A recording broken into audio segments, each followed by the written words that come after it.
Hi, I'm Levity Tompkinson, the owner of Levity Interiors. We are a thoughtfully curated vintage shop. We offer home decor, furniture, art, as well as interior decorating services.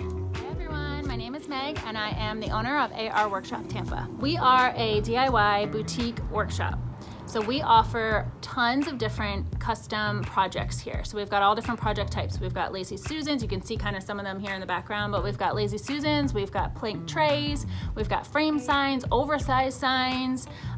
We do chunky knit blankets, which are really popular. We kind of do sprinkle some fun little collaborations in there, working with other small businesses. We do all sorts of DIY things here. I'm Morgan Summer, so I own Fourth and Nomad along with my husband. So Fourth and Nomad is a lifestyle marketplace, and so the name Fourth and Nomad actually means ambition and self-discovery. And so our main mission here is to help you find the best you and the best way to make your day-to-day awesome. What being empowered means to me is knowing and standing in your truth and knowing what you're worth and being confident in giving that to others. It doesn't mean it's not going to be hard or it's not going to be scary, but that you're going to follow through with that and move forward. It's been a really interesting journey empowering myself. And why I say that is because this industry, right, we're working with wood, we're working with power tools, we're working DIY. It's not every day that you see women in that space, and it's definitely changing. Shout out to Joanna Gaines. But it's definitely changing at this point, but really, like, for me personally, opening this business, I realized, like, wow, okay, I'm gonna be using the saw every single day. I'm gonna be showing people how to use power tools. It's different when you know how to do something rather than when you're teaching somebody, right? You have to have that confidence. You have to empower yourself to empower others. And my biggest thing is, like, I feel one can easily say that I kind of stepped into a man's world, right? What is the most frequent place that I go to? Home Depot. So I go to Home Depot every single day. They kind of run away when they see me coming, but so I'll go to Home Depot and I'm picking out wood, and what is the majority of people I see in the lumber section are men. And so it's been really interesting for me to allow myself to kind of have that confidence, because why not in this space in the industry. So being empowered to me is something I really had to think about for a long time and kind of fight for.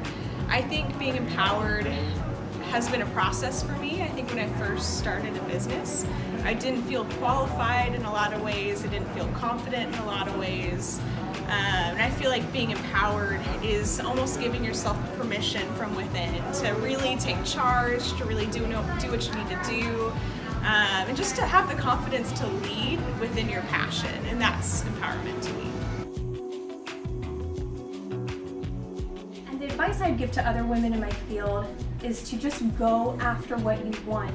Build your resources, look to others for help. If someone tells you no, look for someone else, because you will find that person who says yes, because they'll know what you bring and what you offer. Truly believing in yourself, no matter what it is, believing in yourself and just staying focused, right? Mind over matter for sure.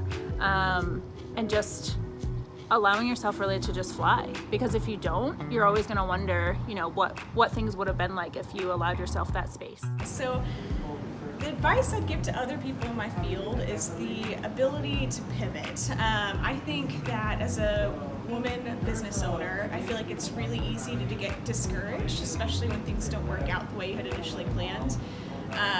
I think you can get your heart set on something really easily, and if it's not working, that can eventually be your demise. So I think being able to recognize something that's not working and not letting that affect you, but being able to pivot into something better and greater can actually have so much of a better outcome that's so much more exciting, better than you initially thought and dreamed of. So my advice would be just being willing to be flexible and pivot.